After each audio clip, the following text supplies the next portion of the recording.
தொடர்ந்து வியாழக்கிழமை வருகிற வியாழக்கிழமை எப்பொழுதும் போல் நமக்கு பைபிள் ஸ்டடி இருக்கும். வந்து நீங்கள் கலந்து கொள்ளுங்கள். அதே போல் அடுத்த வாரம் இந்த சனிக்கிழமையா, கடைசி சனி தானே இந்த சனி, 27 இந்த கடைசி சனிக்கிழமை நமக்கு பரிந்து பேசுகிற ஜபம் இருக்கும். ஆகிய காலையில் 10 மணிக்கு கூட்டம் நடைபெறும். மதியம் 12 மணி வரையும் அது நடக்கும். அதில் வந்து நீங்கள் கலந்து கொள்ளுங்கள், நாம் ஜெபிக்கலாம். அதுக்கப்புறம் அடுத்த வாரம் சண்டே எப்போ போல் சர்வீஸ் இருக்கும். 30ஆம் தேதி புதன்கிழமை சாயங்காலம் நமக்கு கடைசி நாள் மீட்டிங் இருக்கிறதுனால 7 to 8 மணி வரையும் அந்த மீட்டிங் இருக்கும். கடைசி நாள் மீட்டிங் துதி, ஆமாம் ஸ்தோத்திர பலிகளே, ஸ்தோத்திரங்களை ஏறெடுக்கிற காரியங்கள், கர்த்தர் செய்த அற்புதங்களை நினைக்கிற காரியங்கள். புதன்கிழமை 30ஆம் தேதி ஏப்ரல் 30 வியாழக்கிழமை இருக்குது, பைபிள் ஸ்டடி இருக்குது. ஒரு மீட்டிங் என்ன ஆகாது, கேன்சல் ஆகாது. புதன்கிழமை சாயங்காலமும் மீட்டிங் இருக்குது, வியாழக்கிழமை சாயங்காலமும் மீட்டிங் இருக்குது. ஆகையால் வந்து கலந்து கொள்ளுங்கள். கர்த்தர் உங்களுக்கு நிறைய ஆசீர்வாதங்களையும் அவர் ஏராளமாக எடுத்து வச்சிருக்கிறாரு. அல்லேலூயா. அவர் வார்த்தையை கேட்க கேட்க கேட்க உங்களுக்குள்ளாக மாற்றங்கள் உண்டாகி கொண்டிருக்கிறது. அதனால் 30ஆம் தேதி வந்து கலந்துக்கோங்க. அப்போது நிறைய காரியங்களை குறித்து நான் பேசுகிறேன். அதாவது நிறைய பேருக்கு வந்து கர்த்தர் செய்த நன்மைகளையும் காரியங்களையும் நம்ம சொல்கிறாதா வேணாவா அப்படின்லாம் சில டவுட்டுங்கள்லாம் இருக்குது. அதெல்லாம் கிளியர் பண்ணிடுவோம், சரிங்களா? சாட்சிகளாய் இருப்பீர்கள்லாம் சொல்கிறாங்க. சொல்ல எங்கேயும் என்ன பண்ணல, சொல்லலை அப்படிங்கிறதுக்கு ஒரு வசனம் தான் இருக்கும், 2-3 வசனம் இருக்கும். சாட்சிகளாய் நீங்கள் உலகம் எங்கே போய் எனக்கு சாட்சிகளாய் இருப்பீர்கள் அப்படின்னா கட்டளை சொல்லலை, அவர் நம்பிக்கையில் சொல்கிறாரு. புரியுதுங்களா? கட்டளையாக சொல்கிறது வேற, நீ ஆயிரவடா அப்படிங்கிறது என்னது, நம்பிக்கை. ஆயிடணும் அப்படிங்கிறது கட்டளை. சாட்சிகளாக இருப்பீர்கள் இல்லை, நீங்கள் சாட்சிகளாக இருப்பீங்கன்னு தெரியும். எனக்கு உங்கள் மேலே என்ன இருக்குது, நம்பிக்கை இருக்குது. நீங்கள் சாட்சிகளாக இருப்பீர்கள், உலகம் எங்கும் போய் சுவிசேஷம் சொல்லுங்கள், எனக்கு நீங்கள் எப்படி இருப்பீங்க, சாட்சிகளாக இருப்பீர்கள் அப்படின்னு சொல்லி கர்த்தர் சொல்கிறார். அப்படின்னா அவருக்கு உங்கள் மேலே நம்பிக்கை இருக்குது. கண்டிப்பாக என் பிள்ளை சாட்சியாக இருப்பார்கள். அல்லேலூயா. அதனால் சில காரியங்கள்லாம் டவுட்டாக இருக்கும். அதில் அன்றைக்கி என்ன பண்ணிடலாம், சொல்லணும்னு சொல்லி ஏகப்பட்ட வார்த்தைகள் வசனங்கள் இருக்குது. எல்லாத்தையும் ஒவ்வொன்றா எடுத்து என்ன பண்ணுறேன் சொல்கிறேன். அதுக்கப்புறம் நீங்களே ஒரு முடிவு எடுத்துக்கோங்க. அவர் செய்த நன்மையை சொல்லணுமா வேணாமா. பேசிக்காகவே நம்ம பார்த்தோன்னு வச்சுக்கோங்களேன், நீங்கள் சொன்னீங்க, நான் கர்த்தர் செய்த நன்மைகள் நீங்கள் சொன்னீங்க அப்படின்னா அதை கேட்குறவங்களுக்குள்ளே விசுவாசம் உண்டாகும். சரியா? பொறாமை உண்டாகட்டும், அது ஆகிறவங்களுக்கு ஆகட்டும். சரியா? பொறாமைப்படுகிறவர்கள் பொறாமைப்படட்டும், அதை பற்றி நமக்கு கவலை இல்லை. ஆனால் அவங்க பட இன்னும் மேலாக உயர்ந்து கொண்டே இருப்பார். அதனால் அதை பற்றி ஒன்றும் கவலை இல்லை. ஆனால் சொன்னாக்கா மற்ற உட்காந்து கேட்குறவங்களுக்கு விசுவாசம் என்ன பண்ணும், வளரும். அவர்கள் செய்த ஆண்டவர் நிச்சயம் எங்களுக்கு என்ன பண்ணுவார், செய்வார் அப்படிங்கிற காரியங்களை குறித்து சரி நிறைய காரியங்களை அதை குறித்து நான் பேசுகிறேன். அதனால் 30ஆம் தேதி ஈவினிங் வாங்க. அப்போது உங்களுக்கு பாடல் பாடுறவங்க முன்கூட்டி என்ன பண்ணுங்க, சொல்லிடுங்க, உங்கள் நேம் என்ன பண்ணிடுங்க, கொடுத்துருங்க. நான் பாடல் பாடுறேன் அன்றைக்கி 30ஆம் தேதி. நல்லா ஞாபகிச்சுக்கோங்க, 30ஆம் தேதி ஏலம் விடுற மாதிரி சொல்கிறேன். அப்புறம் வந்து எனக்கு சொல்லவே இல்லையே அப்படின்னு என்ன பண்ணக்கூடாது. ஆமாம், ஏப்ரல் 30ஆம் தேதி அன்றைக்கி ஈவினிங் 7 to 8 மீட்டிங் இருக்குது. வந்து சாட்சி சொல்கிறவர்கள் சொல்லுங்கள், பாடல் பாடுகிறவர்கள் பாடுங்க. கர்த்தரை நாம் ஏகோபித்து நாம் ஸ்தோத்தரிப்போம், கர்த்தருக்கு நன்றி செலுத்துவோம். கர்த்தர் நல்லவர். ஹல்லேலூயா. ஓகே, சரி. தொடர்ந்து நாம் சண்டே ஈவினிங்கில் எதை குறித்து பார்த்துட்டு வரோம் அப்படின்னா, எஸ்தருங்கிற என்கிற பெண்ணை குறித்து என்ன பண்ணிட்டு வரோம், பார்த்து கொண்டு வருகிறோம். நிறைய பேருக்கு ஃபுல் கதை என்ன இருக்குது இப்போது எல்லாருக்கும் தெரிஞ்சிருக்கு இல்லையா? இனி எஸ்தர் புத்தகத்தில் எந்த இடத்துல கேள்வி கேட்டாலும் உங்களால் என்ன சொல்ல முடியும், பதில் சொல்ல முடியும். மொர்தெகாய் என்ன வேலை பார்த்தான், அரண்மனை காவல் காக்கிறேன். இங்கிலீஷில் சொல்ல போனால் என்ன வேலை, வாட்ச்மேன் வேலை. அரண்மனை வாசலை காவல் காக்கிறவன், கரெக்டாக சொல்கிறீங்க. சரி, யார ராஜாத்திய, எந்த ராஜாத்தியே அவன் கீழே தள்ளி எந்த ராஜ்யத்தையே அவன் எஸ்தரை ராஜாத்தியா ஆக்குனாங்க. சரி, ஓகே. யாருக்கு மந்திரி பதவி கிடைச்சது? ஆமானுக்கு மந்திரி பதவி கிடைச்சது. சரி, ஆமான் என்ன சூழ்ச்சி பண்ணா? தூக்கு மரம். யாரை ஏற்றுறதுக்காக? மொர்தெகாய் ஏற்றுறதுக்காக. இன்னொரு பிளான் என்ன அவனுடைய பிளானு?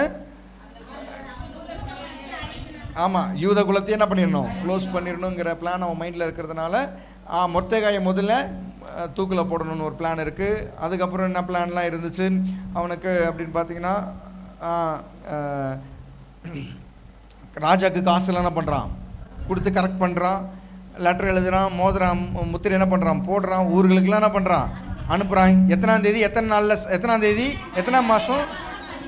12ஆம் தேதி 13ஆம் மாதம். சரி, 12ஆம் மாதம் 13ஆம் தேதி. ஆமாம், எல்லாரையும் கொலை பண்ணணுன்ட்டு ஆமாம் தீர்மானம் பண்ணியாச்சு. ஓகே. ஆனால் என்ன நடந்தது? அதே நாளில் அவனை தூக்கில் போட்டாங்க.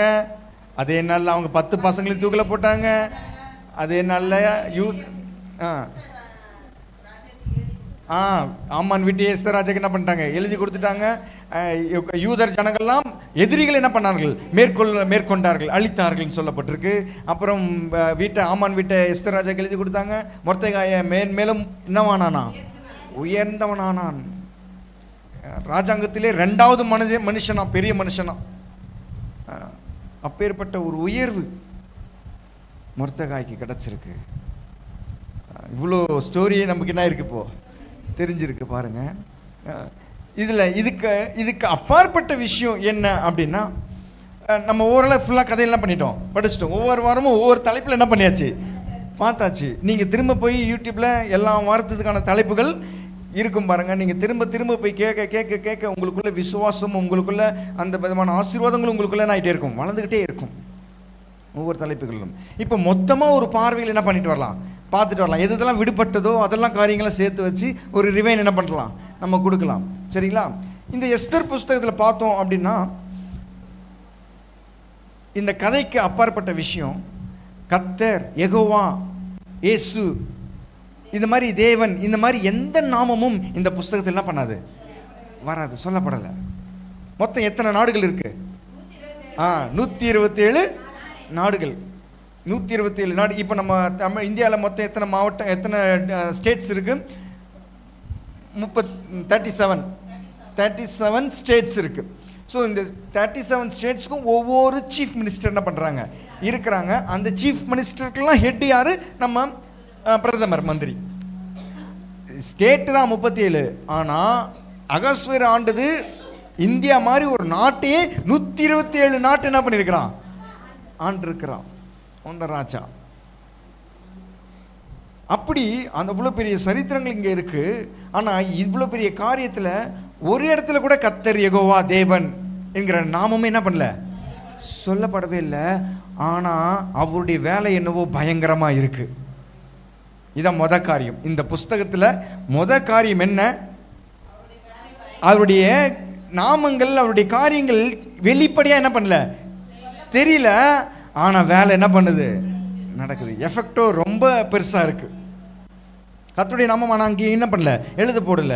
ஆனால் ஆமாம், திரைக்கு பின்னால் இருந்து செயல்படுகிறார். திரைக்கு பின்னால் இருந்து செயல்படுகிறார். உங்களுக்கு கூட வெளியே எதுவும் ஒன்றும் காண மாட்டேங்குது, வெளியில் ஒன்றும் தெரிய மாட்டேங்குது. ஒரு சில நேரங்களில் இது ஒன்றும் வெளியில் உங்களுக்கு சில நேரத்தில், சில காலகட்டத்தில் இப்போ தெரியாது, திடீர்னு ஏதாவது ஒரு சூழ்நிலைகள் நீங்கள் மாட்டிக்கும் பொழுது அப்போ மனசு யோசிக்கும், நம்மளும் இவ்வளோ நேரம் போட்டுட்டு இருந்தோம், ஆனால் வெளியே அந்த மாதிரி எந்த ஒரு அறிகுறியும் தெரியலையே அப்படின்னு நீங்கள் நினைக்கும் போது டக்குன்னு ஞாபகம் வரணும், நான் எஸ்தரை குறித்து நான் படிச்சிருக்கிறேன். எனக்கு வெளியே அறிகுறி தெரியலனாலும் ஆனால் அவர் செய்கிறார் என்பதை நான் உணர்கிறேன், அவர் செய்து கொண்டிருக்கிறார் என்பதை நான் அறிகிறேன். நீங்கள் உணர்றீங்களோ உணரலையோ, இப்போ சொல்கிறேன், நீங்கள் உணர்றீங்களோ உணரலையோ, அதை குறித்து தான் ஒரு மைண்டு உங்களுக்கு இருக்கோ இல்லையோ, ஆனால் கர்த்தர் உங்களுக்காக இறங்கி வேலை செய்து கொண்டிருக்கிறார். கர்த்தர் உங்களுக்காக வேலை செஞ்சு கொண்டிருக்கிறார். நீங்கள் எதை நோக்கி அவர்கிட்ட மன்றாடி கொண்டிருக்கிறீர்களோ அதற்காக அவர் என்ன பண்ணிட்டு இருக்கிறாரு? வேலை செஞ்சு கொண்டிருக்கிறார். இறங்கி என்ன பண்ணிட்டு இருக்கிறார்? வேலை செஞ்சு கொண்டிருக்கிறார். பிரசங்கி 11 எடுங்க. அதெல்லாம் தான் சொல்கிறாரு பாருங்க. நீங்கள் வெளிப்படையாக எதுவுமே என்ன பண்ண முடியாது, பார்க்க முடியாது. பிரசங்கி 11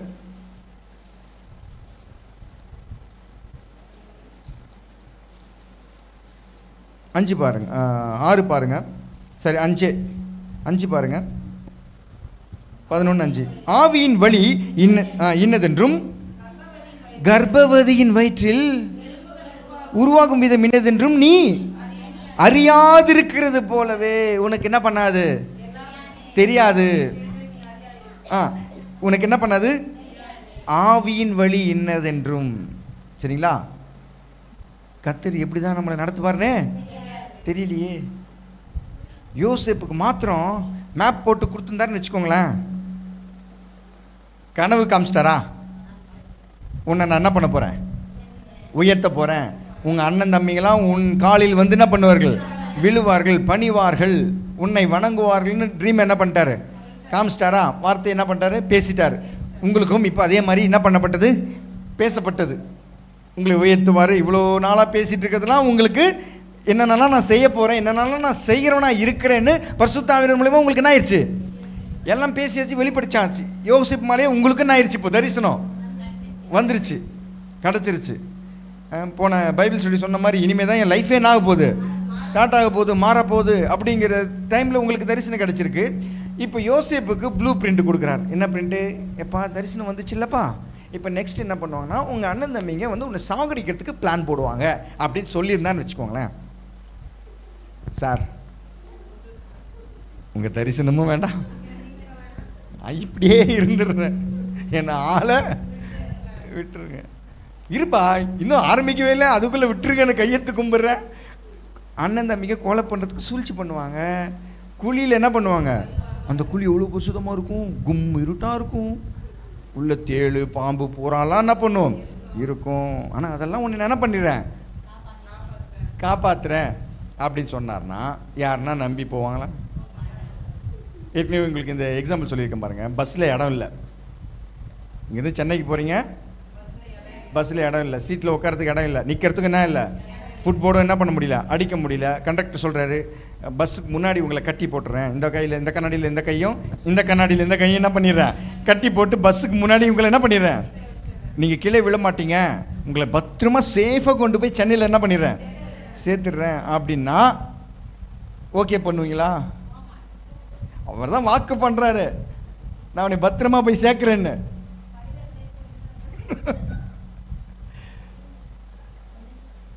எல்லாம் கிரிப்பாக தாங்க இருக்கீங்க, நல்லா நல்லா கிரிப்பாக தான் இருக்கீங்க, எல்லாம் நல்லா தான் கட்டியிருக்கோம், நாங்கள் கட்டுறோம், எங்களை நம்புங்க, உங்களை சேஃபாக கொண்டு போய் எங்கே கொண்டு போய் சேர்த்துறோம். யாருன்னா போவீங்களா? இங்கே யோசேப்புக்கு அப்படி தான் சொல்கிறாரு, குழியில் விழுவ சொன்னார்னா, ப்ளூ பிரிண்ட் காமிச்சார்னா, குழியில் என்ன பண்ணுவேன், விழுவேன், பாம்பு பூரா தேல்லாம் என்ன பண்ணுவோம் இருக்கும், உன்னை நான் என்ன பண்ணிடுவேன், என்ன நம்பு, நான் பத்திரமா உன்னை என்ன பண்ணிடுறேன். வேண்டாம் சாமி, நான் சென்னை பக்கமே போல. சென்னையா அப்படின்னா என்னான்னு நான் என்ன பண்ணிடுறேன், கேட்டுடுறேன், மறந்துடுறேன் அப்படிங்கிற அளவுக்கு நம்ம என்ன பண்ணிடுவோம், சொல்லிடுவோம். இருப்பான். அதுக்கப்புறம் உன்னை எகிப்துக்கு என்ன பண்ணிடுவாங்க, விற்றுருவாங்க, நீ அடிமையாக என்ன பண்ணிடுவ, போயிடுவேன். வீட்டிலே செல்லமாக வளர்ந்த பிள்ளைங்க யார்? யோசேப்பு. எவ்வளோ செல்லம் கொடுத்து வளர்த்துருப்பாங்க. கரடு முறையோட கஷ்டம் தெரியாமல் என்ன பண்ணியிருப்பாங்க. ஏன்னா அண்ணனுக்கு தான் என்ன பண்ணுறது, போய் வேலை செய்யுது, வீட்டிலே இருந்துக்கிட்டு நல்லா சந்தோஷமாக இருந்திருக்கிறான். அவங்க போய் ஊர் தெரியாத இடத்துல அடிமைக்கு வேலை கொடுத்தா அவனுக்கு என்ன வேலை தான் தெரியும் சொல்லுங்கள் பார்க்கலாம். கண்ணை கட்டி என்ன பண்ணிடுவாங்க, ஆமாம் கூப்பிட்டு போயிட்டாங்க. ஏன்னா வந்த வழி என்ன பண்ணக்கூடாது, அடிமைக்கு தெரியக்கூடாது, தெரிஞ்சிச்சுன்னா தப்பிச்சு என்ன பண்ணிடுவாங்க, ஓடிடுவாங்கன்னா சில பேர் என்ன பண்ணிடுறாங்க, கண்ணை கட்டிட்டு எகிப்தில் கொண்டு போய் என்ன பண்ணிடுறாங்க, இறங்கும் போது கண்ணை என்ன பண்ணுவாங்க, கட்ட வச்சிருவாங்க. அவனுக்கு என்னடா எந்த பக்கம் வந்தோன்னே தெரியலையே, தப்பிச்சு இப்போ என்ன பண்ண முடியாது, அவனோ சின்ன பையன், வழி என்ன பண்ணாது தெரியாது, எந்த பக்கம் வந்தோம் அப்படின்னு. இந்த மாதிரிலாம் அடிமையாக போவப்பா,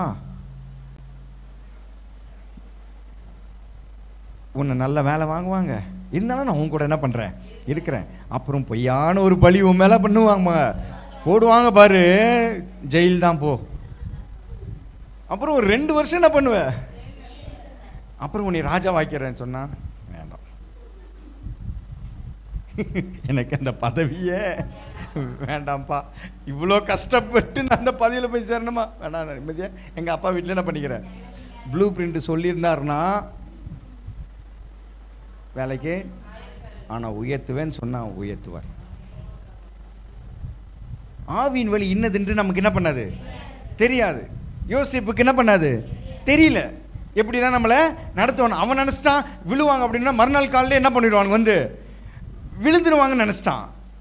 ஆவியின் வழி என்ன பண்ணல தெரியல. நமக்கு என்ன பண்ணாது, உன்னை உயர்த்துவேன், உன்னை கொண்டு போய் சேர்ப்பேன்னா எப்படி, எந்த பக்கம் எந்த ரூட்டில் கொண்டு போகிறான்னு தெரியாது.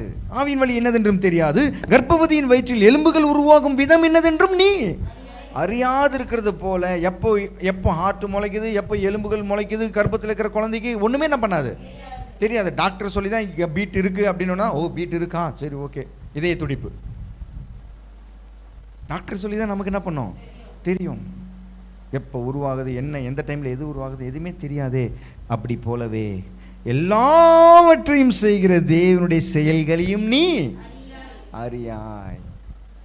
உங்களுக்கு தெரியாது எப்படி வேலை பார்க்குறான்னு, ஆனால் வெளியே பார்த்தா ஒன்றும் நடக்காத மாதிரி தான் தெரியும். ஆனால் உங்களுக்காக கர்த்தர் வேலை செய்து கொண்டிருக்கிறார், பின்னாடி வேலை பார்த்துக்கிட்டு இருக்கிறாரு. ரொம்ப உங்களை விட்டு தூரம் போன மாதிரி இருக்கும். ஒன்றும் ஒரு மாற்றம் ஒரு சேஞ்சஸ் என்ன பண்ணல தெரியலையே, ஆனால் வேலை செஞ்சுக்கிட்டு இருக்கிறார். யோசேப்புக்காவது தெரியுது, யோசேப்புக்காக தெரியுது. ஓ குழியில் போட்டாங்க, சரி நம்மளை எதுவும் கடிக்காமல் என்ன பண்ணிக்கிட்டாரு, பாதுகாத்துக்கிட்டார். அப்பப்போ அவனுக்கு என்ன பண்ணுது தெரியுது. எகிப்தில் வித்துட்டாங்க, போகிறான், அடிமையாக்குறாங்க. அவன் செய்கிறதெல்லாம் கர்த்தர் என்ன பண்ணுறாரு, ஆசீர்வதிக்கிறாரு. அது அவனுக்கு என்ன பண்ணுது, அதெல்லாம் வச்சு அவன் பார்த்துக்கிறான். ப்ரொமோஷன் என்ன பண்ணுது அவனுக்கு கிடைக்குது. அதை வச்சு அவன் என்ன பண்ணிக்கிறான், தெரிஞ்சுக்கிறான். ஓகே ஏதோ பரவாயில்ல அப்படியுமா மனசு தேத்திக்கிறான். ஆனால் கானா ஒரு கல்யாணத்தில் மாப்பிள்ளைக்கு திராட்சை ரசம் குறைஞ்சி போச்சுன்னு எப்படி தெரியும்? மாப்பிள்ளைக்கு தெரியவே தெரியாது. மாப்பிள்ளை ஜம்முன்னு முன்னாடி ஸ்டேஜில் என்ன பண்ணுகிறாரு, அப்படியே காசாக வாங்கி என்ன பண்ணுகிறாரு, பேக்கில் பண்ணி. அவருக்கு திராட்சை ரசம் குறைஞ்சதுன்னு தெரியல, சாப்பாடு இல்லைன்னு தெரியாது. யாருக்கு, மாப்பிள்ளைக்கு. யாரும் போய் என்ன பண்ண மாட்டாங்க, சொல்ல மாட்டாங்க. மாப்பிள்ளைக்கு பின்னாடியே யார் நிற்கிறது, இப்போ மரியாள் நிற்கிறாங்க. இயேசு கிறிஸ்துவின் அம்மா, அவங்க சொந்தக்கார கல்யாணம் தான். மரியாள் நின்று எல்லா கிஃப்ட்டும் என்ன பண்ணினுக்கிறாங்க, வாங்கிட்டு இருக்கிறாங்க. மாப்பிள்ளை இருக்கிறாரு, பொண்ணு இருக்குது. கானா ஒரு கல்யாணத்தில் இயேசு கிறிஸ்து என்ன பண்ணுறாரு, அழைக்கப்பட்டிருக்கிறாரு. அப்போ மாப்பிள்ளையும் பொண்ணும் ஸ்டேஜில் நின்றுட்டு நல்லா ஜாலி சிரிச்ச முகமாக என்ன பண்ணிட்டு இருக்கிறாங்க. ஆனால் பேக்கில் குறைஞ்சிருக்கிறது, சாப்பாடு பத்தலைங்கிறதுக்கு யாருக்குமே. அப்போல்லாம் வந்து திராட்சை ரசம் கம்மியாச்சுன்னா அதெல்லாம் அபசக்கணும். ஒரு வித்தியாசமாக ஒரு மாதிரி இழிவாக என்ன பண்ணுவாங்க நினைப்பாங்க. இப்போ கூட கல்யாணத்தில் சாப்பாடு குறைஞ்சிச்சுன்னா கஷ்டமாக இருக்குமா இல்லையா? கஷ்டம்தான். ஆனால் அதெல்லாம் வந்து தொன்று தொட்டு வழங்க காலத்துலேருந்து அதெல்லாம் என்ன பண்ணிட்டு இருக்கிறாங்க, நடைமுறைக்கு கொண்டு வந்துட்டு இருக்கிறாங்க. அதெல்லாம் குறையவே என்ன பண்ணக்கூடாது, இருக்கக்கூடாது. ஃபுல்லாக நிறைவாக நிரப்பி அனுப்பணும். ஆனால் திராட்சை ரசம் ஆகிப்போச்சு. இது மாப்பிள்ளைக்கும் பொண்ணுக்கு என்ன பண்ணல, செஃப் வராரு, மரியம்மா இங்கே வாமாங்கிறாங்க. என்னப்பா, திராட்சை ரசம் குறைஞ்சி போச்சும்மா, வரவங்களாம் என்ன பேச போகிறாங்கன்னு தெரியல. இந்த விஷயம் மரியாளுக்கு தான் தெரியுமே தவிர மாப்பிள்ளையும் பொண்ணுக்கு என்ன பண்ணாது தெரியாது. அவங்க பாட்டு சிரிச்ச முகமா, பின்னாடி என்ன வேலை நடக்குதுன்னு மாப்பிள்ளைக்கும் பொண்ணுக்கும் தெரியாது. ஆனால் இயேசு கிறிஸ்து, மாப்பிள்ளை என்ன மாப்பிள்ளை உனக்கு ஒன்றும் தெரியலையா, அவன் திராட்சை ரசம் கம்மியாயிடுச்சுன்னு வருத்தப்பட்டுனுக்கிறான், நீ என்னடா ஃபோன் போஸ்ட் கொடுத்துக்கிட்டு இருக்க போட்டோவுக்கு அப்படின்னு சொல்லி அவரை கூப்பிட்டு இதை பண்ண அதை பண்ணுன்னு மாப்பிள்ளை என்ன பண்ணல, அவரு இல்லை மாப்பிள்ளையை டிஸ்டர்பே பண்ணல. நிற்கட்டும், போஸ்ட் கொடுக்கட்டும். நம்மள என்ன பண்ண, நான் உண்டியே கஷ்டப்பட்டுனுக்கிறேனே, இவங்க பாட்டுக்கு சந்தோஷமாக என்ன பண்ணுறாங்க, போஸ்ட் கொடுத்துனுக்குறாங்களே இருக்கிறாங்களே. அப்படிலாம் நினைக்கல. அவர் பார்த்தாரு, வேலைக்காரனை கூப்பிட்டாரு, ஜாடி எடுத்துகிட்டு வாங்கப்பா, தண்ணியை ஊற்றுங்கப்பா, நிரப்புங்கப்பா அப்படின்னாரு. அவங்க ஏன் எதுக்குன்னு கூட, குருக்கள் சொன்னார் செய்கிறோம், ஆமாம் செய்கிறோம், குரு சொன்னார் செய்கிறோம், அண்ணன் சொல்கிறது செய், சரி ஓகே அப்படிங்கிற மாதிரி என்ன பண்ணிட்டு இருக்கிறாங்க, செஞ்சிட்ருக்கிறாங்க. தண்ணியை ஊற்று, அதுவும் எந்த தண்ணி, கால் கழுவுற தண்ணி. அந்த தண்ணியெல்லாம் என்ன பண்ணுறாரு, எடுத்துகிட்டு வர்றாரு, எடுத்துகிட்டு வந்து ஊற்றுறாரு. அப்புறமா ப்ரேயர் பண்ணுறாரு. தண்ணி என்னவா மாறுது, திராட்சை ரசமாக மாறுது. அப்பேற்பட்ட ஒரு டேஸ்ட்டு. எல்லாம் பந்திக்கும் பரிமாறப்படுது. எல்லாம் சொல்கிறாங்க, என்னப்பா முதல்ல குழம்பு ஊற்றுவீங்க, அதுக்கப்புறம் குழம்பு சாம்பாராக ஆகும், அதுக்கப்புறம் சாம்பார் ரசமாக ஆகும், ரசம் தண்ணி என்ன ஆயிரும். ஆனால் இங்கே ரிவர்ஸில் போதாப்பா. முன்னே இருந்த ரசத்தை காட்டில் இப்போ இருக்கிற ரசம் செம டேஸ்ட்டாக இருக்கு. எங்கிருந்து வச்சுருந்தீங்க இவ்வளோ ரசத்தையும், இவ்வளோ செம்ம டேஸ்ட்டாக இருக்கு அப்படின்னு எல்லாரும் வந்தவங்களாம் வயிறார சாப்பிட்டு குடிச்சிட்டு வாயார வாழ்த்திட்டு என்ன பண்ணுறாங்க. மாப்பிள்ளைக்கு ஒன்றுமே தெரில. இவ்வளோ நாளாக நம்ம சாதாரணமாக போயிடுச்சு. இப்போ திடீர்னு வந்து ஆகா ஓகோன் பேண்டு வார்த்தையில் ரொம்ப ஹெவியாக கேட்குது. ஐயா ஒன்றுமே தெரில, நீ அறியாய். பின்னாடி வேலை நடக்கிறது மாப்பிள்ளை பொண்ணுக்கும். நாம் தான் மாப்பிள்ளையும் பொண்ணும். வாழ்க்கையில் ஆன் ஸ்டேஜில் இருக்கிறோம். கர்த்தருடைய செயல்கள் நமக்கு என்ன பண்ணாது தெரியாது. ஆனால் மறைமுகமாய் வேலை பார்த்துக்கிட்டு இருக்கிறார். குறைவில்லாத வாழ்க்கை வாழும்படிக்கு அவர் வேலை பார்த்துக்கிட்டு இருக்கிறாரு. உங்களை அவர் டிஸ்டர்பே பண்ண மாட்டார். அவருக்கு இருக்கிறாங்க ஏகப்பட்ட தேவதூதர்கள். கூப்பிட்டு என் பிள்ளைக்கு எந்த குறையும் இருக்கக்கூடாது, போய் எல்லாமே நிறைவாக்கு. இப்படிப்பட்ட தகப்பன் தான் நம்மளுக்கு உண்டு. உங்கள் வாழ்க்கையில் சரி, உங்களுக்காக இறங்கி வேலை பார்க்குற ஒரு தகப்பன் இருக்கிறாரு. ஆனால் மாம்ச பிரகாரம் பார்த்தா எதுவுமே என்ன பண்ணாதான் தெரியாது. அதனால எப்படி நடக்கணும் அப்படின்னா, நம்ம பார்த்ததுனால நம்ம வந்து ஆக்ட் பண்ணக்கூடாது. நம்ம தரிசித்து நடவாமல் எப்படி நடக்கணுமா, விசுவாசித்து. அதனால தான் 2 Corinthians 5:6 எடுத்து வாசிங்க.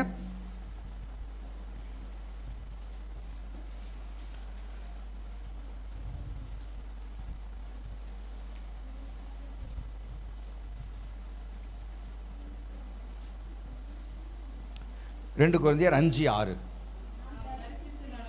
நாம் தரிசித்து நடவாமல் விசுவாசித்து என்ன பண்ணணுமா நடக்கணுமா. எதுவும் ஒரு அறிகுறியும் தெரியலையே அப்படின்ட்டு நீங்கள் என்ன ஆகிடக்கூடாது, சோர்ந்து போயிடக்கூடாது.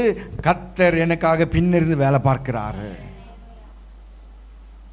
அவர் எல்லாவற்றையும் பார்த்து கொள்கிறவராக இருக்கிறாரு. அவர் சரி செய்கிறவராக இருக்கிறாரு. ஆகியால் நான் விசுவாசிக்கிறேன். அந்த முதல்ல சொல்லிட்டேன், நீங்கள் விசுவாசிக்கிறீங்களோ இல்லையோ, ஆனால் கர்த்தர் உங்களுக்காக வேலை செஞ்சுட்டு இருக்கிறார். உங்களுடைய உடல் உறுப்புகளை சரி செய்து கொண்டிருக்கிறார். உங்களுடைய காரியங்களுடைய வாழ்க்கையிலும் சரி செஞ்சு கொண்டிருக்கிறார். பார்க்கறதுக்கு இப்போதுக்கு எதுவுமே நடக்காத மாதிரி தான் இன்னும் அப்படியே தான் இருக்கிறான். இன்னும் ஒரு மாற்றமும் என்ன பண்ணல தெரியல. எப்படியா இருக்க போகிறானோ தெரியல. என்னவாய் முடிய போகுதுன்னு தெரியலையே. சந்தோஷமாயிருங்க. உங்கள் கை விட்டு போகிற மாதிரி உங்களுக்கு தெரியும், ஆனால் அவர் கை விட்டு போகவே மாட்டாங்க. அந்த நம்பிக்கை நமக்கு வரணும். ஐயோ போயிடுவாங்களோ, ஐயோ ஆயிருமோ, ஐயோ நடந்துருமோ. ஏன்னா நம்ம கையில் இருக்கிற மாதிரி நம்ம என்ன பண்ணினுக்கிறோம் நினச்சிக்கிட்டு இருக்கீங்க. யார் உங்கள் பிள்ளைகளை சொல்கிறேன், உங்கள் காரியங்களை நான் என்ன பண்ணுறேன் சொல்கிறேன். இப்போ சொன்னால் தான் இப்போ தான் புரியுது பாஸ்.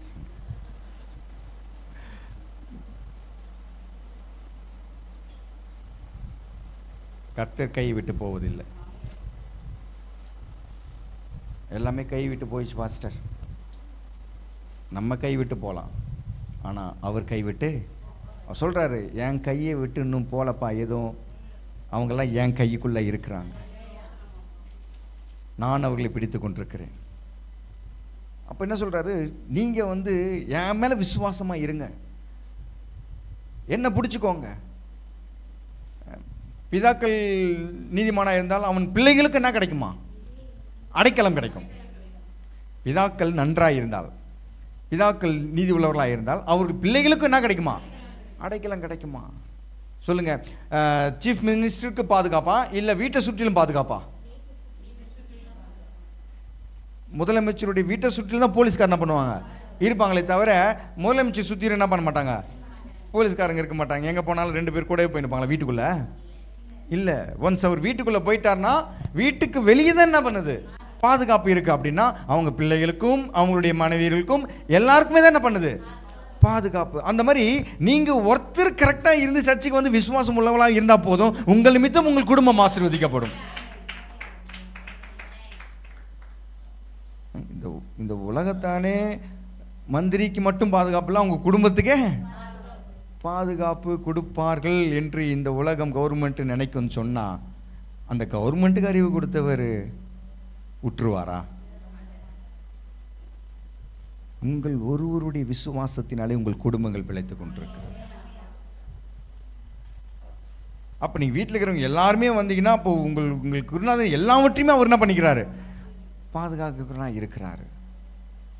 அப்போது எதுவுமே அவருடைய கைவிட்டு என்ன பண்ணல, மீறி போவே இல்லை பாருங்க. அதனால தான் நம்ம விசுவாசி என்ன பண்ணணும், நடக்கணும். இல்லை கர்த்தர் என் கூட இருக்கிறாரு, எனக்கு எந்த பயமும் இல்லை, கண்டிப்பாக எல்லாம் நல்லா தான் நடக்குது. எல்லாம் சொல்லுங்க, எல்லாம் கரெக்டாக தான் போகுது.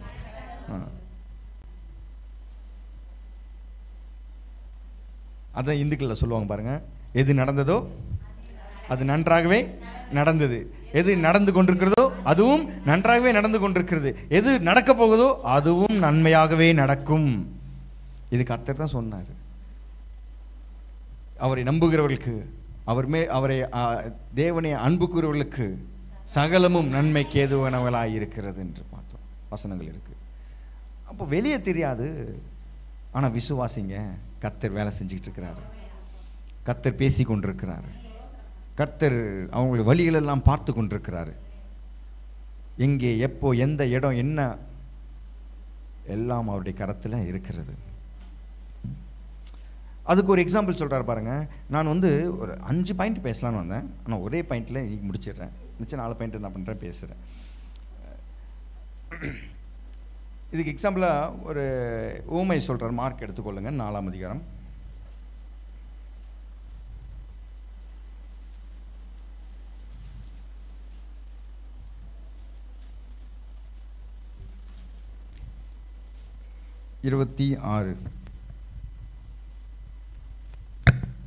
அவருடைய செயல் என்ன பண்றாரு சொல்றாரு. மார்க் 4ஆம் அதிகாரம் 26ஆம் வசனம். பின்னும் அவர்களை நோக்கி, எவர்களை? சீஷர்களை நோக்கினா, தேவனுடைய ராஜ்யமானது, இப்பெல்லாம் நம்ம எதுக்குள்ள இருக்கிறோம் சொல்லுங்க? தேவனுடைய ராஜ்யத்துக்குள்ள தான் நம்ம என்ன பண்றோம், இருக்கிறோம். நம்ம எல்லாரும் ஒரே குடும்பமா இருக்கிறோம், சொல்லுங்க, ஒரே குடும்பமா இருக்கிறோம். ஃபேமிலியோட ஃபேமிலி கனெக்ட் ஆகிறது தேவனுடைய ராஜ்யம். குடும்பங்களை என்ன பண்ணணும், பெருக செய்கிறோம்னா இருக்கணும். இப்போ இங்கே பாருங்க, ஒருவர் குடும்பத்தை பற்றி ஒருவருக்கு நல்லா தெரியுது. இதுதான் ராஜ்யத்தை என்ன பண்ணுறது, கட்டிட்டு போகிறது.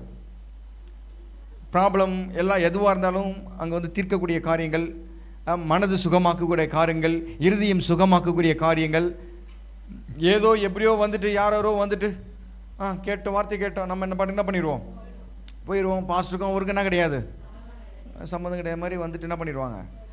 ஆனால் அது இல்லை தேவனுடைய ராஜ்யம். தேவனுடைய ராஜ்யம் என்பது ஐக்கியம் அங்கே என்ன பண்ணணும், ஏற்படணும். ஒவ்வொருத்தருக்குள்ள என்ன ஏற்படணும், ஐக்கியம் ஏற்படணும். அப்போ தேவனுடைய ராஜ்யமானது, ஒரு மனுஷன் நிலத்தில் விதையை விதைத்து இரவில் தூங்கி பகலில் விழித்திருக்க அவனுக்கு தெரியாத விதமாய் விதை முளைத்து பயிராகிறதுக்கு நான் இருக்கான், ஒப்பா இருக்கான். ஒரு மனுஷனை இன்வால்வ் பண்ணுறாரு. இன்வால்வ் பண்ணி என்ன சொல்கிறாரு, அவன் போய் என்ன பண்ணுறான், விதையை விதைக்கிறான். காலையில் உன் விதையை விதை. அப்படிதான் பிரசங்க என்ன பண்ணுறாரு சொல்கிறாரு, காலையில் உன் விதையை போய் என்ன பண்ண, விதை. அப்போ விவசாயிகள் காலையில் என்ன பண்ணுறாங்க, விதை விதைக்கிறாங்க. விதை விதைச்சிட்டு நைட்டில் என்ன பண்ணுறாங்க, தூங்கணும். சொல்லுங்க, தூங்கணும். ஐயோ என்னாமோ ஏதாமோ ஒன்றும் புரியலையே, என்ன நடக்குமோன்னு தெரியலையே. அப்போ தான் பல விதமான யோசனைகள் தோன்றும். படுக்கும் போது தான் எப்படி என்ன பண்ணுறது, இது பண்ணுறது, அப்படியே ஃபேனு கழட்டி விழுந்துச்சு, நான் என்ன பண்ணுறேன். தூங்கிருக்கும் போது மண்டை மேலே இப்படிலாம் எண்ணங்கள்லாம் எப்படி தான் வருதோ தெரியல. திடீர்னு எதனா ஒன்று ஆச்சுன்னா என்ன பண்ணுறது. இன்னைக்கு நடந்த எல்லாவற்றையும் போட்டு மண்டையில் குழப்பி இங்கிட்டு அங்கிட்டு புரண்டு படுத்து கடைசியில் கடவுள் விட்ட வழி அப்படின்ட்டு என்ன பண்ணுறது, தூங்குறது. என்ன போனால் போடும் தூங்கலாம் அப்படிங்கிற மாதிரி என்ன பண்ணிட்டு இருக்கீங்க, தூங்கிட்டு இருக்கேன். தூக்கத்தை கூட விருப்பமாக என்ன பண்ணணுமா, நம்ம தூங்க போகிறோன்னு என்ன பண்ணணும், போய் தூங்கணும்.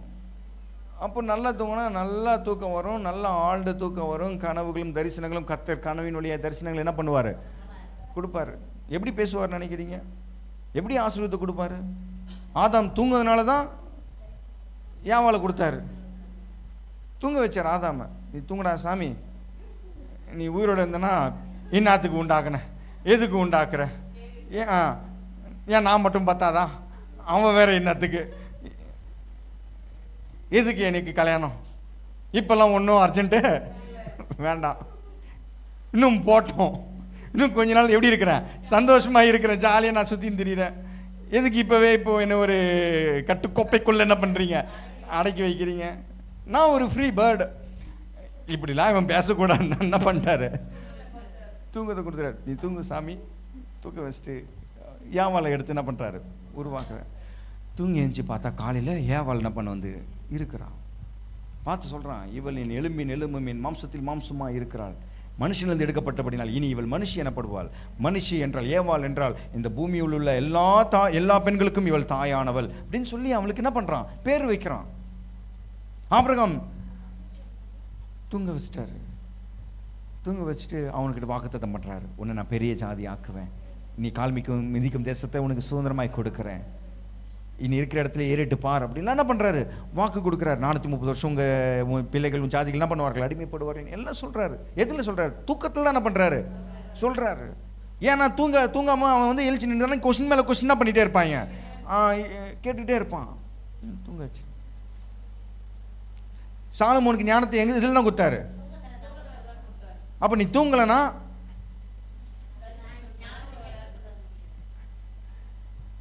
அதனால் நல்லா என்ன பண்ணணும்? தூங்கணும். அதனால் நிறைய பிள்ளைகளுக்கு பிடிக்கும் போல இருக்கா, தூங்க சொல்கிறாரு பாஸ்டர். வீட்டில் என்னன்னா இந்தின்னு இருக்கான், இவங்க என்னன்னா தூங்குங்கிறாரு. நைட்டில் நல்லா என்ன பண்ணணும்? தூங்கணும். இன்றைக்கி வார்த்தையை கேட்டுட்டிங்களா? இன்றைக்கி மாலையில் வந்திருக்கிற நீங்கள் பாக்கியவான்கள். எத்தனை பேர் வார்த்தையை கேட்கறதுக்கு காதில் என்ன பண்ணிட்டு வரீங்க? காதில் உங்கள் விதைகளை என்ன பண்ணுகிறீர்கள்? வார்த்தைகளை போடுகிறீர்கள். அது இருதயத்தில் என்ன பண்ணுது? போகுது. இருதயத்தில் இப்படிப்பட்ட வார்த்தைகள்லாம் கேட்டுட்டிங்களா? என் கையை விட்டு போனாலும் கர்த்தர் கை விட்டு என்ன பண்ணல போகலை. கர்த்தர் எனக்காக மறைவாக இருந்து செயல்களை என்ன பண்ணுறாரு? செய்கிறாரு. வெளிப்பிரகாரமாக எந்த ஒரு அடையாளம் தெரியலனாலும் கர்த்தர் எனக்காக என்ன பண்ணிட்டு இருக்கிறாரு? வேலை செஞ்சிருக்கிறாரு. அப்படிங்கிற ஒரு விசுவாசமான வார்த்தைகள் உங்களுக்குள்ள வந்ததுனால இப்போ அந்த விதையானது உங்களுக்குள்ளாக சென்றிருக்கிறது. நார்மலாக பூமியில் இருக்கிற விதையே என்ன பண்ணுமா? அது அவனுக்கு விதைக்கிறவனுக்கே தெரியாத விதமாக என்ன பண்ணுது? முளைச்சி வருது இல்லையா? அப்போது நீங்கள் இங்கே விதைக்கப்படுகிறது, நீங்கள் விதைக்கப்பட்டவர்களாக இருக்கிறீங்க. ஓகே, கேட்டு என்ன பண்ணிட்டீங்க? விதைச்சிட்டீங்க.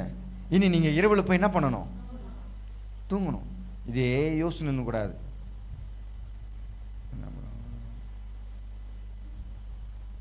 பக்கத்தில் ஒரே நைட்லலாம் புலம்பிகிட்டே இருக்கிறாங்க.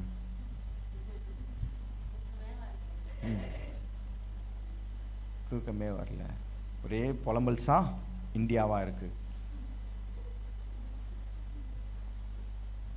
இரவில் தூங்கி சொல்லுங்க, நம்ம சபைக்கு வர மக்கள் நல்லா தூங்கணும். நைட்டில் நல்லா தூங்கணும். கர்த்தர் கனவின் வழியாய் நிறைய காரியங்கள் உங்களோட பேசுவார். நிறைய தரிசனங்களால் உங்களை நிரப்புவாராக. வாழ்த்துகிறேன். உங்களுக்கு கனவுகளாலும் உங்கள் கனவின் வழியாக அவர் பேசுவாராக. அவருடைய வார்த்தையின் சத்தத்தை நீங்கள் கேட்கப்படுவீர்கள். ஏன்னா காலையிலே மேகம் உங்கள் மேலே வந்து இறங்கிருச்சு. இதுக்கு முன்னாடி எப்பயே இறங்கிருச்சு தான், பட் தெளிவான ஒரு இறக்கம் இன்னைக்கு காலையில் தானே இருக்குது, வந்திருக்கு. மேகம் உங்கள் மேலே இறங்கி இருக்கிறது. இனி அவருடைய பேசுகிற சத்தமானது உங்கள் காதுகளில் கேட்கப்பட்டு கொண்டே இருக்கும். என்னன்னு? நீ என் நேசகுமாரன், நீ என் நேசகுமாரத்தி, நீ என் நேசகுமாரனானவள், உன்மேல் நான் பிரியமாக இருக்கிறேன், உன்மேல் நான் ஆசையாக இருக்கிறேன், நீ எப்சிவா என்று அழைக்கப்படுவாய் என்று சொல்லப்படுவாய். நான் உன்மேல் எப்படி இருக்கிறேன்? பிரியமாக இருக்கிறேன். ஐ லைக் யூ அப்படிங்கிறாரு. நான் உன்னை விரும்புகிறேங்கிறாரு. அதாவது லைக்கும் லவ்வுக்கும் வித்தியாசம் இருக்குது. லைக்குக்கும் லவ்வுக்கும் வித்தியாசம் இருக்குது. லைக் அப்படின்னா ஒரு பூந்தோட்டத்துக்கு போகிறீங்க, ஒரு செடியில் ரோசா பூ அழகாக என்ன இருக்குது? பூத்து இருக்குது. ஐ லைக் இட் அப்படின்னோடனே அதுலேருந்து உடச்சி என்ன பண்ணிக்கிறீங்க? இதுதான் விரும்புறதுக்கான அர்த்தம். லவ் அப்படின்னு என்ன அர்த்தம் அப்படின்னா, அது செடியிலே இருந்து அப்படியே பார்த்து ரசிக்கிறது தான்.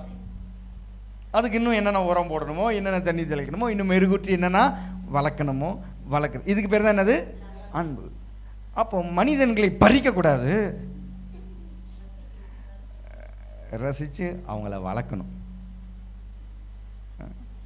இதுதான் லவ்ங்கிறது, அன்பு. எதுக்காக சொல்கிறேன்? கத்துறது அவங்க சொல்கிறாரு. அவர் ஐ லைக் இட் சொல்கிறேன் இல்லையா? அப்படின்னா அவங்களை பறிக்கிறது அவருக்கு விருப்பம் கிடையாது, உங்களை அவர் அன்பு கூறுறார், மீன்ஸ் லவ். அப்போ உங்களை பறிப்பதில்லை, உங்களை இன்னுமாய் வளர்ப்பதுக்கே அவர் உரியவராக இருக்கிறார்.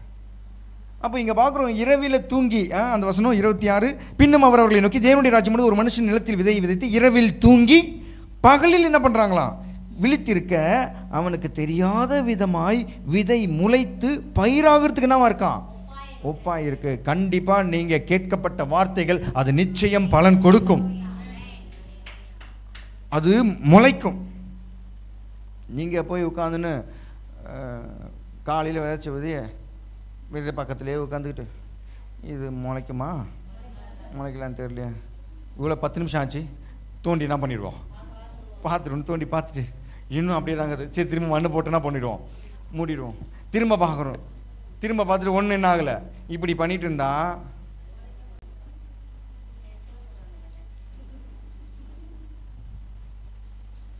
கேட்டுட்டீங்களா? இரவில் நல்லா தூங்குங்க, உங்களில் விதைக்கப்பட்ட வார்த்தை முளைக்க ஆரம்பிக்கும். மூங்கில் மரம் எல்லாருக்கும் தெரியலையா? பேம்போ ட்ரீ. அது விதைச்சிங்கன்னா 5 வருஷத்துக்கு அதுக்கு வளர்ச்சி என்ன பண்ணாதான் தெரியாது. 5 வருஷம் என்னன்னா அது போட்ட விதை ஒன்றுமே தெரியலையே, எப்பயோ விதைச்சோம், 5 வருஷம் ஆகி போச்சு, இன்னும் அப்படியே தான் இருக்குது. ஆனால் அப்போ ஒன்றும் தெரியல. ஆனால் 6வது வருஷம் 7வது வருஷம் பார்க்கும்போது எப்படின்னா அதனுடைய ஹைட்டு சர்றன்னு வளர்ந்து 60, 70, 90 அடிக்கெல்லாம் கூட என்ன பண்ணியிருக்கு, அவ்வளோ ஹைட்டாக வளர்ந்துருக்கு. ஆனால் 5 வருஷம் என்ன பண்ணல தெரியல. இப்போ நான் பேசப்பட்ட விதைக்கப்பட்ட ஒவ்வொரு வார்த்தைகளும் சடனாக உங்களுக்கு தெரியலனாலும், ஆனால் நிச்சயமாக எவ்வளோ உயரத்துக்கு நீங்கள் போவீங்களோ அவ்வளோ உயரத்துக்கு நீங்கள் என்ன பண்ணுவீங்க? போவீங்க.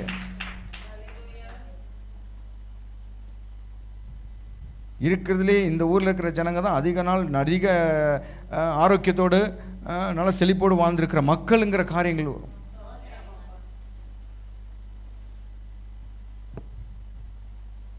ஆசீர்வாதங்களால் நிறைக்கிறவர். அதனால் இங்கே கவலைப்படாதீங்க, விதைக்கப்பட்டாச்சு, தைரியமாக நிம்மதியாக போய் என்ன பண்ணுங்க? தூங்குங்க. எதுவுமே நமக்கு என் கையில் தான் இருக்குன்னு பிடிச்சிட்டு என்ன பண்ணிகிட்ருக்கோம்? உட்காந்துட்ருக்குறோம். நான் தான் பார்க்கணும், என்னை விட்டால் வேறு யார் இருக்கா?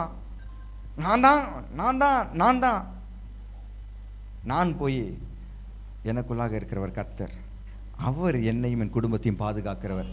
கண்டிப்பாக என் குடும்பத்தை கைவிட மாட்டார். எங்கே போனாலும் எங்கே சென்றாலும் என் பிள்ளைகள் ஒளிவு மர கன்றுகளைப் போல தான் இருப்பார்கள், ஆசீர்வாதமாக தான் இருப்பார்கள். இது விதைக்க விதைக்க அந்த விதையானது முளைத்து உங்களுக்கு பலனை கொடுக்கிறதா இருக்கிறது. விதைக்கும் பொழுது மண்ணோட மண்ணாக தான் இருக்கிற மாதிரி என்ன பண்ணோம் தெரியும் பாருங்க. என்னடா விதைச்சிட்டோம், மண்ணோட மண்ணாக தான், அந்த ஆள் மாதிரி தான் நம்மளும் என்ன பண்ணுறோம் இருக்கிறோம், நம்மளும் கேட்குறோம். ஆனால் அதே பக்கத்து வீட்டு எதிர் வீட்டுக்கிற மாதிரி தான் இருக்கிறோம். ஏன்னா எதில் விதைக்கப்பட்டிருக்கு? மண்ணில் தானே இருக்குது விதைக்கப்பட்டிருக்கு. அப்போ கொஞ்சம் நாளைக்கு அப்படி தான் இருக்கும். ஆனால் அப்படியே முளைக்கும், அப்படியே என்ன ஆகும்? மண்ணு மாதிரி தான் தெரியும். 2 மண்ணுக்குள்ளே இருக்கிறதுனால மண்ணாக தான் தெரியும். செங்கடலை செங்கடலை கடந்து இஸ்ரேல் ஜனங்க என்ன பண்ணுறாங்க? போகிறாங்க. பின்னாடியே யார் வருது? எகிப்தியன் வந்து நிற்கிறாங்க. என்ன ஆண்டவர் எங்களுக்காக பாதையை உண்டு பண்ணுவீர் என்று சொன்னால் அவங்களும் அதே பாதையில் என்ன பண்ணுறானுங்க வராங்களே. இவங்களுக்குலாம் ஒரே வயிற்றுச்சல் என்ன பண்ணுது இருக்குது. என்ன நான் கர்த்தர் எனக்கு தானே கொடுத்தாரு, நாங்கள் தானே போனோம், ஏன் அவங்களாம் வராங்க அப்படின்னு அவங்கள என்ன பண்ணுறாங்க நினைக்கிறாங்க. ஆமாம், ஒரே மாதிரி தான் தெரியும் கொஞ்ச நாளைக்கு. ஆனால் நீங்கள் கடந்து போகும் பொழுது அவர்கள் மூடப்படுவார்கள். ஆனால் வழி என்னவோ அதே வழியில் வர மாதிரி தான் தெரியும், உங்கள் வழியிலே வர மாதிரி தான் தெரியும். ஆனால் உங்களை தப்பிக்க விட்டுருவார், உங்கள் எதிரிகளை க்ளோஸ் பண்ணிடுவார். உங்களுக்கு விரோதமானவர்கள் மூடிடும். ஆனால் பாதை என்னவோ அதே மாதிரி தான். விதைக்கப்பட்ட மண் என்னவோ ஒரே, அவங்களும் மண்ணாக இருக்கிறார்கள், நம்மளும் விதைக்கப்பட்டபடினால மண்ணாகவே நமக்கு தோன்றுகிறது. வெளியில் ஒன்றும் வித்தியாசம் தெரியாதனால நமக்கு அப்படி தானே பண்ணுது, தோணுது. ஆனால் முளைக்கும்.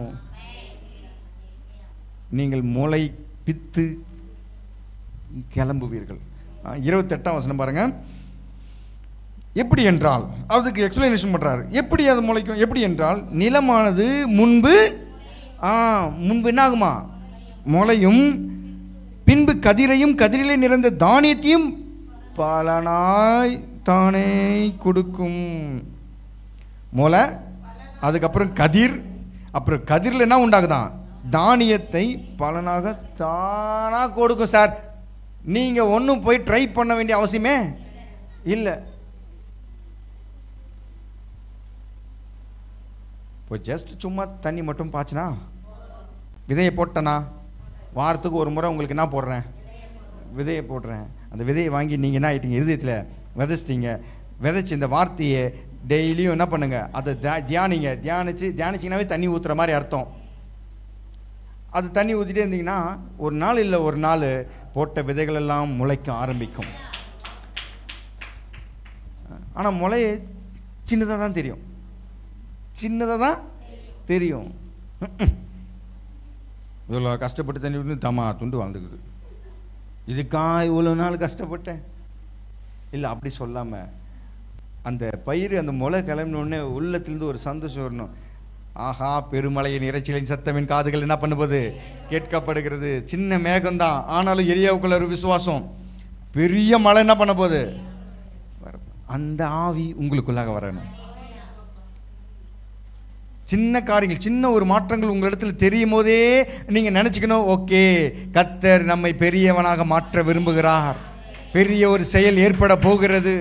இந்த எஸ்தர் புத்தகத்திலிருந்து கத்துக்கின பாடம் என்ன அப்படின்னா இதுதான். வெளியே ஒன்றும் பார்க்கறதுக்கு ஒன்றும் பெருசா தெரியாது, ஆனால் மாற்றங்கள் செம்மையாக இருக்கும். கர்த்தர் நல்லவர். 2வது பாயிண்ட், 3வது பாயிண்ட், 4வது பாயிண்ட், அடுத்த வாரம் என்ன பண்ணுறேன் சொல்கிறேன். ஆமாம், கர்த்தர் நல்லவர். எத்தனை பேருக்கு வார்த்தைகள் பிரயோஜனமாக இருந்தது? எத்தனை பேர் இருதயத்தில் இது விதைக்கப்பட்டது? உங்கள் கவலைகள் எல்லாம் உங்கள் மகன் மேல் வைத்து விடாதீர்கள், உங்கள் மகள் மேல் வைத்து விடாதீர்கள். பைபிள் என்ன போட்டிருக்கு? உங்கள் கவலைகள் எல்லாம் கர்த்தர் மேல் உன் பாரத்தை. ஆமாம், கலங்கி புலம்பி கூட தவிக்காத. புலம்பவும் செய்யாதீங்க, கலங்கவும் செய்யாதீங்க. உங்கள் கரங்களில் காணிக்கையில் எடுத்துக்கொள்ளுங்கள். நம்ம முயற்சி பிடிப்போம், அறிக்கை செய்து கொடுப்போம்.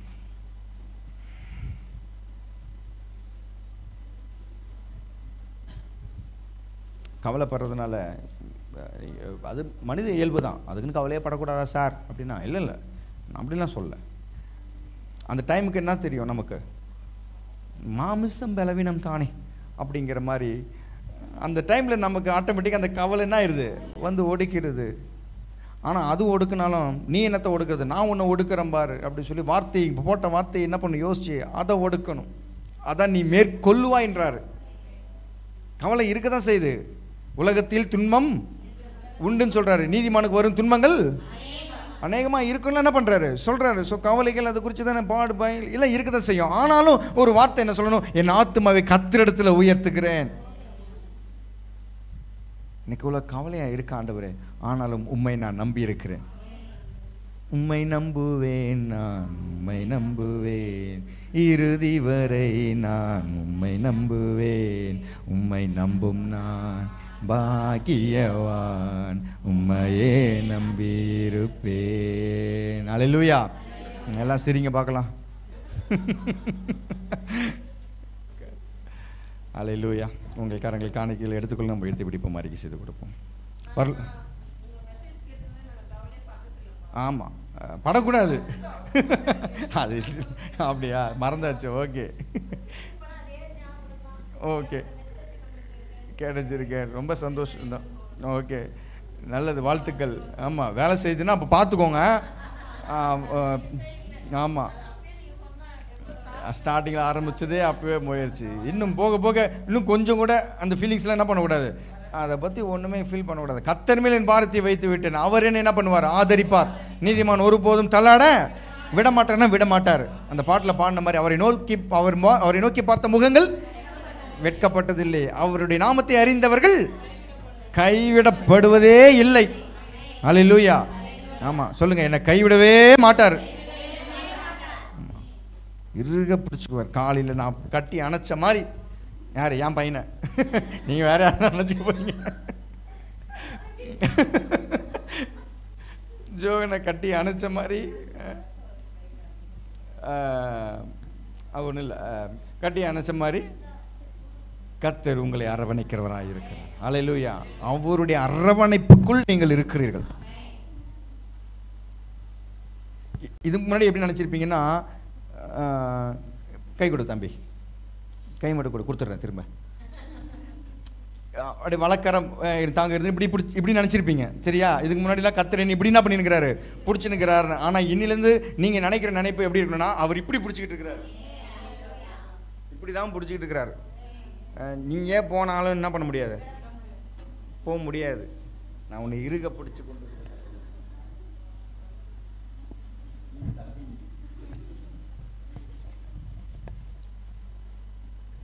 சொல்லுங்க, என்னை கட்டி பிடித்து கொண்டிருக்கிற என் அப்பா என்னோட இருக்கிறார். இதுதான் நீதிமான் கைவிடப்படுவதே இல்லை. அவ்வளோ உறுதியாக அவரால் எப்படி சொல்ல முடியும்? அவருடைய பிடிப்பு அப்படி ஒரு பிடிப்பு. உடும்பு பிடிங்கிறாங்க இல்லையா, அப்படின்னு என்ன அர்த்தம்? ஆமா, அப்படி ஒரு பிடி. பிடிச்சாலும் பிடிச்சான். அந்த மாதிரி அவருடைய பிடி அப்படி ஒரு உடும்பு பிடி. புளியங் மரத்தை பிடிச்ச பிடி, அந்த மாதிரி உங்களை பிடிச்சி வச்சிருக்கிறாரு. கண்டிப்பாக மூச்சு மூட மாட்டார், கைவிடவே மாட்டார். அல்லேலூயா. உயர்த்தி பிடிப்போம், அறிக்கை செய்து கொடுப்போம். பரலோக பிதாவே, இயேசு கிறிஸ்துவின் நாமத்தினாலே உம்மிடத்தில் வருகிறோம். பாவத்திலும் அக்கிரமத்திலும் வாழ்ந்திருந்த என்னை இரத்தத்தினாலே நீதிமான் ஆக்கினீரே, அதற்காக உமக்கு நன்றி. நீர் கொடுத்ததிலிருந்து நாங்கள் உமக்கு கொடுக்கிறோம். இதை ஆசீர்வதிப்பீராக. இன்னும் அதிகமான விளைச்சல்களை நாங்கள் பார்க்கும்படி எங்கள் கையின் பிரயாசங்களை நீங்கள் ஆசீர்வதிப்பீராக. இயேசு கிறிஸ்துவின் நாமத்தில் பிதாவே, ஆமென். நெக்ஸ்ட் பாயிண்ட்லாம் வரும். நல்லா நம்ம செய்கிற செயல்கள்லாம் இப்படிப்பட்ட செயல்களாக இருக்கிறது. கர்த்தர் எப்படிலாம் என்ன பண்ணுறாரு, எல்லாமே எஸ்தர் புஸ்தகம் தான். இப்போ இது வரைக்கும் பேசுனது, இதுக்கு முன்னாடி நான் அவ்வளோ பேசியிருக்க மாட்டேன் இந்த ஒரு பாயிண்டில். ஆனால் கதை என்னவோ அதே எஸ்தர் புத்தகத்தில் என்ன பண்ணுறோம், இருக்கிறோம். கர்த்தர் தம்மை அவங்களை ஆசீர்வதிப்பாராக. ஒரு பாடலை படமும் நாம் கர்த்தருக்கு கொடுப்போம்.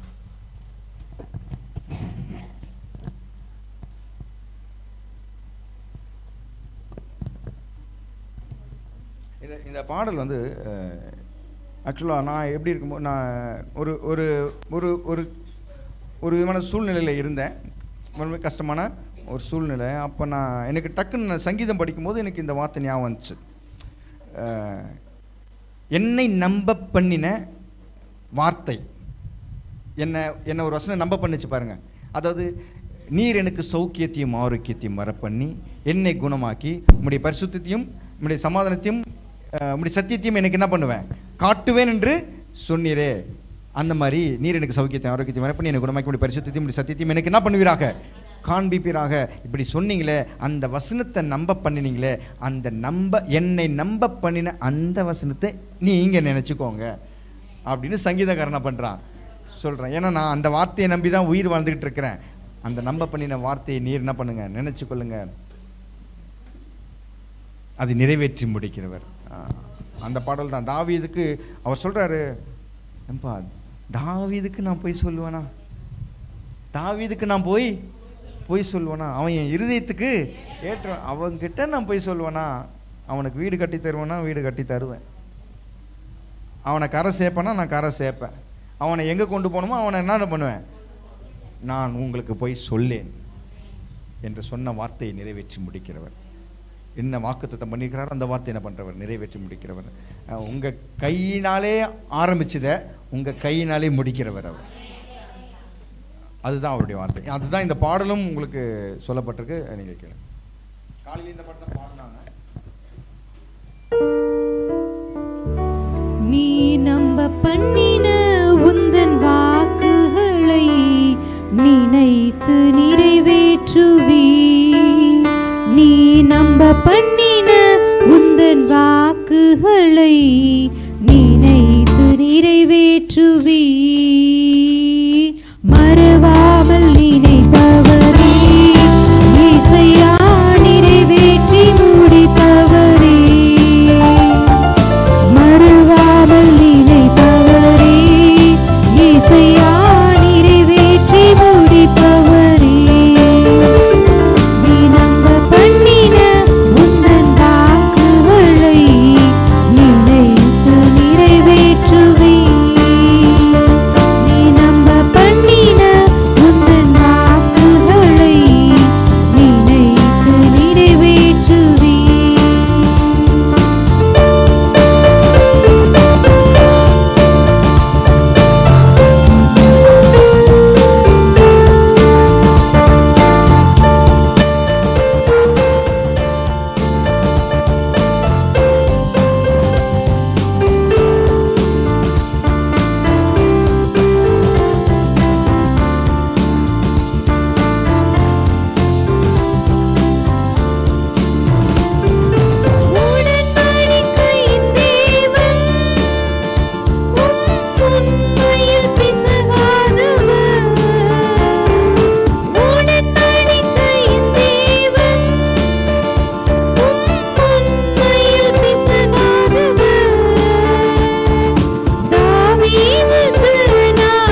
ஜெபிப்போம். எங்கள் அன்பின் பரலோக பிதாவை ஆண்டவராகிய இயேசு கிறிஸ்துவின் நாமத்தினால் இடத்தில் வருகிறோம். இந்த நல்ல மாலை பொழுதுக உமக்கு நன்றி.